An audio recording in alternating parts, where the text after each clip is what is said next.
Bonsoir. Ce soir, c'est Mamie qui raconte l'histoire d'Alexis le petit. Dans la famille d'Alexis, les autres sont grands et importants, mais lui, Alexis, ne l'est pas. Et c'est cela qui ne va pas. Plus Alexis y pense, plus il se sent petit, et plus on le lui dit, plus il fait des bêtises. Ce n'est vraiment pas de chance. Son papa et sa maman pensent que cela n'a pas d'importance. Alexis ne restera pas longtemps petit, puisque tous les jours il grandit. Mais les grands, eux, Amédée, Barnabé ou Désiré, oublient qu'ils ont été petits avant. Ils croient qu'ils ont toujours été grands et trouvent Alexis exaspérant. Mais Alexis les envie terriblement. Il voudrait grandir maintenant pour être grand comme les grands. Alors comment faire? D'abord, Alexis voudrait avoir des pieds aussi grands que ceux d'Amédée, de Barnabé ou de Désiré. Si j'avais des grands pieds, j'aurais des grandes bottes. Et si mes bottes étaient vraiment grandes, aussi grandes que celles d'Amédée, je serais plus admiré et plus écouté, à l'école surtout. Je serais le plus grand. Je serais le plus fort.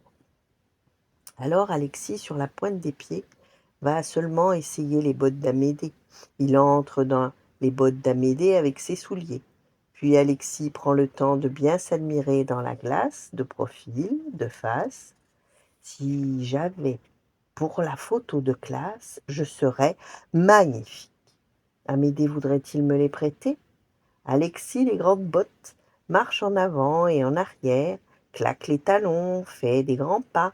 Il se retourne une dernière fois pour se voir de dos dans la glace. Et alors il perd l'équilibre. Il veut se rattraper à la chaise, tombe en attrapant la lampe. Oh, le beau désordre dans la chambre d'Amédée et une lampe cassée. Encore une bêtise qui ne va pas le faire grandir.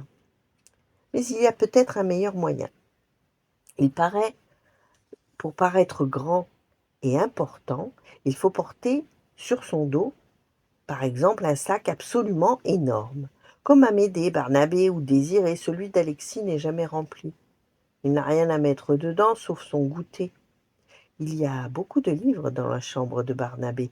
Il suffit de choisir le plus gros, le livre de géométrie, le dictionnaire de latin et un classeur de toutes les couleurs. Alexis s'en va, courbé sous le poids de son cartable. C'est lourd et fatigant d'être grand. Mais l'énorme cartable lui donne un air important, et il est très content. Dans la rue, tout le monde le regarde avec étonnement, et Alexis se croit grand. Mais justement, parce qu'il est petit, après la classe, il l'oublie. Alexis retourne à la maison, léger, tout léger, sans rien porter sur son dos, et il est ravi que ce soit samedi demain. Mon livre de géométrie, mon dictionnaire de latin, mon classeur de toutes les couleurs, hurle Barnabé, qui n'a pas encore eu l'idée que c'est peut-être Alexis le petit. Alors Alexis se rappelle, le cartable oublié, l'école fermée, oh, il se cache dans un buisson, où personne ne pourra le retrouver. Il lui semble que cela dure longtemps, longtemps, et déjà dans sa cachette, Alexis s'ennuie. Il a peur qu'on l'oublie. Il est toujours Alexis le petit, qui vient encore de faire une bêtise, et qui va vite le raconter à sa maman. Une maman peut tout arranger pour son petit garçon. Et puis Alexis, qui n'a pas très envie de rencontrer son frère Barnabé, s'en va réfléchir dans le garage. Et que voit-il dans un coin? La paire d'échasses de Désiré qui est là, oubliée, et qui ne sert à rien. Aujourd'hui, puisqu'il veut grandir, il va apprendre à s'en servir.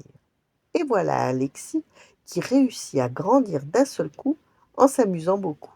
Il est devenu si grand monté sur ses échasses que sa copine Joséphine, qui passe dans la rue, aperçoit sa tête au-dessus du mur. Pardon, monsieur, excusez-moi de vous déranger. Vous êtes peut-être le grand frère de mon ami Alexis, parce que vous lui ressemblez beaucoup. Savez-vous si Alexis est ici? Alors Alexis rit, et lui dit oui, Alexis le grand est ici. Vous pouvez venir jouer avec lui. Voilà. Bonne nuit, faites de beaux rêves, et à demain.